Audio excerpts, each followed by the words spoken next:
পাপ কাউকে ছাড়ে না, পাপ বাপকেও ছাড়ে না। তিনটি কারণে জেনারেল আজিজ এবং বেনজির আহমেদের বিচার প্রক্রিয়ায় হাত দিয়েছে সরকার।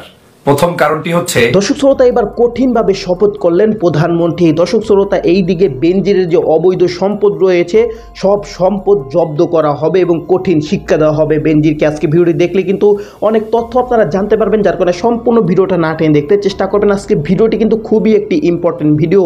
তো কথা না বেরিয়ে চলুন আমরা ভিডিও মূল আলোচনা চলে যাই। ভিডিও মূল আলোচনা চলে যাওয়ার আগে আপনার কাছে আমার ছোট করে একটু অনুরোধ, আপনি প্রত্যেক মুহূর্তের আপডেট পেয়ে চান তো অবশ্যই চ্যানেলটি সাবস্ক্রাইব করে দেবেন এবং পাশে থাকা বেল আইকনটি ক্লিক করে দেবেন, তাহলে প্রত্যেক মুহূর্তের আপডেটটি সবার আগে পৌঁছবে আপনার কাছে। দর্শক কথা না বেরিয়ে চলুন আমরা সেই ভিডিওগুলো বিস্তারিত দেখে আসি। তিনটি কারণে জেনারেল আজিজ এবং বেনজির আহমেদের বিচার প্রক্রিয়ায় হাত দিয়েছে সরকার।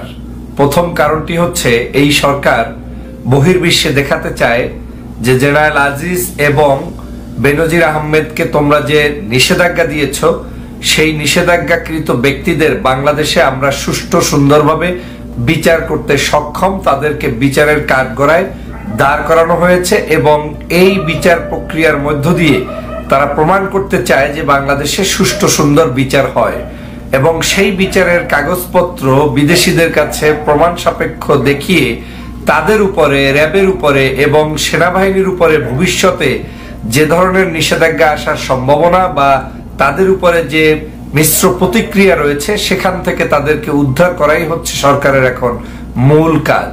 আপনারা জানেন যে র্যাবের উপরে এই বেনজির আহমেদ সহ যে নিষেধাজ্ঞা এসেছিল সেই নিষেধাজ্ঞা এখন পর্যন্ত উঠেনি, কিন্তু সরকার একটি নতুন চাল শুরু করেছে, সেটা হচ্ছে শুদ্ধি অভিযান।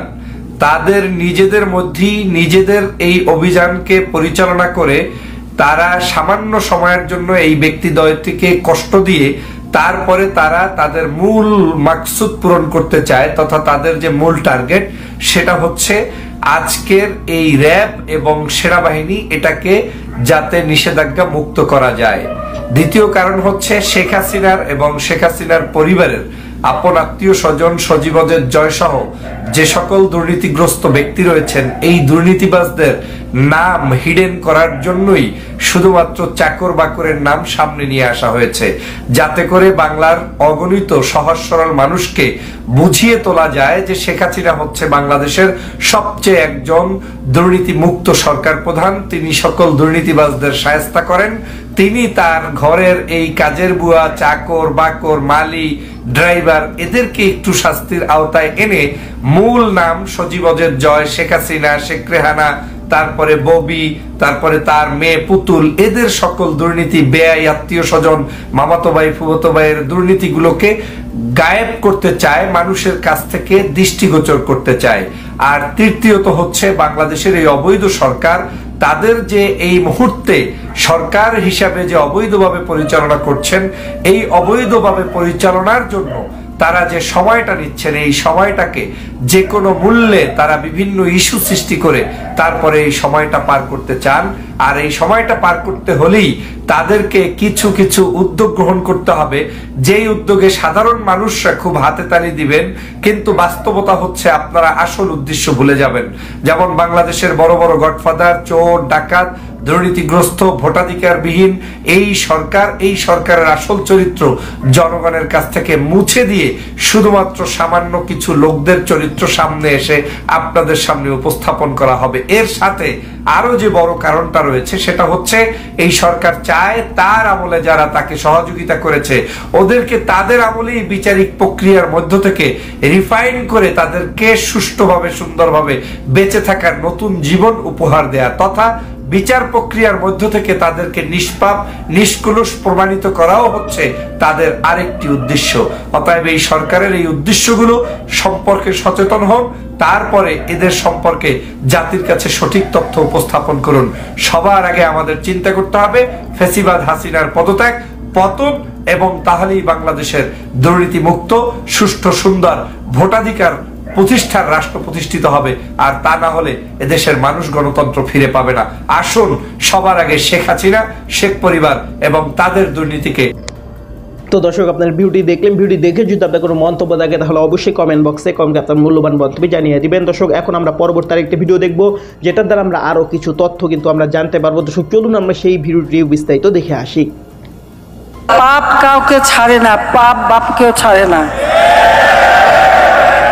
যেভাবে জিয়াউর রহমান জাতির পিতাকে হত্যা করেছিল, জিয়াকেও কিন্তু সেই একইভাবে হত্যা হতে হয়েছিল। সেও কিন্তু খুন হয়, তার লাশের কিন্তু কোনো খবর নাই। সংসদ ভবনের সেখানে যে কবরটা দেওয়া আছে, সেখানে জিয়াউর রহমানের কোনো লাশ নাই। এটা জেনারেল এরশাদ কিন্তু এ কথাটা বলে গেছে এবং বলেছিল যে তার লাশ তো পাওয়া যায়নি, কারণ জিয়ার লাশ জিয়ার স্ত্রী দেখে নাই, খালেদা জিয়া দেখে নাই। জিয়ার লাশ তার ছেলে তারেক রহমান দেখে নাই, কোকো দেখে নাই, তার কোনো পরিবার পরিজন বা আত্মীয় স্বজন বা তার কেউ দেখে নাই। তাহলে লাশ গেল কোথায়?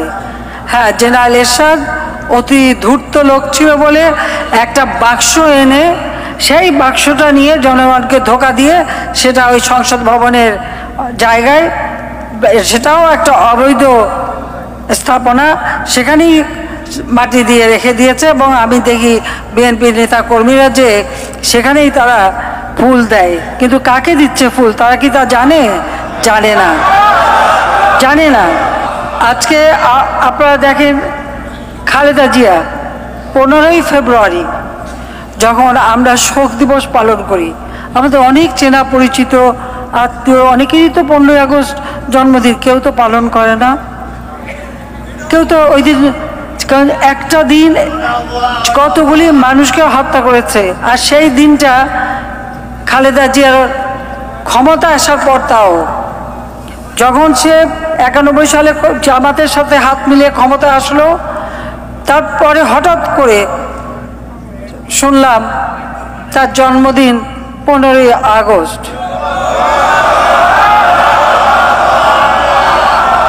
কত বড় বেঈমান অমানবিক হলে পরে, কত বড় অমানবিক হলে পরে, যেদিন সারা দেশের মানুষ শোকে মুহ্যমান থাকে, শোক পালন করে, আর সেই দিনটাকে সে জন্মদিন হিসেবে পালন করে।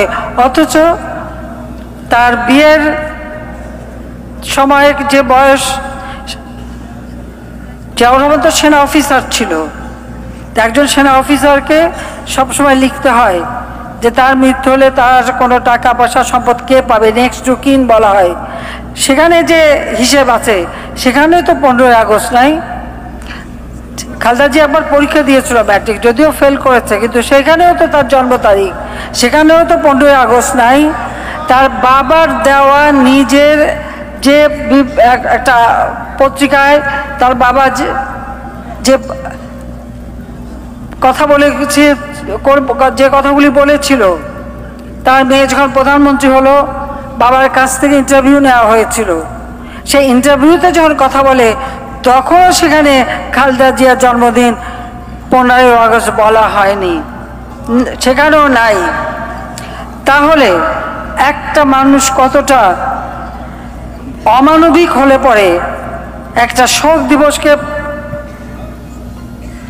জন্মদিন বানিয়ে দিয়ে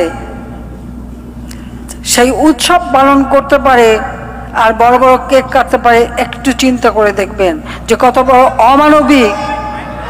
এবং জিয়ার হাতে আমাদের আওয়ামী লীগের শত শত নেতা কর্মী নির্যাতিত হয়েছে, তাদেরকে অনেককে হত্যা করেছে, অনেককে গুম করেছে। ঠিক খালেদা জিয়া। তো দর্শক, আপনারা সম্পূর্ণ ভিডিও দেখলেন, আর সম্পূর্ণ ভিডিও দেখে যদি আপনার কোনো মন্তব্য থাকে তাহলে অবশ্যই কমেন্ট বক্সে আপনার মূল্যবান মন্তব্য জানিয়ে দেবেন। দর্শক, কথা বলতে বলতে আমরা ভিডিও শেষ পা চলে এসেছি। ভিডিওকে শেষ কপিটি শেষ করার আগে আপনার কাছে আবার অনুরোধ করছি, আপনি প্রত্যেক মুহূর্তের আপডেট পেয়েছেন তো অবশ্যই চ্যানেল সাবস্ক্রাইব করে দেবেন এবং পাশে থাকা বেল আইকনটি ক্লিক করে দেবেন, তাহলে প্রত্যেক মুহূর্তের আপডেটই সবার আগে পৌঁছাবে আপনার কাছে। দর্শক, বিশেষ করে সবাই ভালো থাকবেন, সুস্থ থাকবেন। আল্লাহ হাফেজ।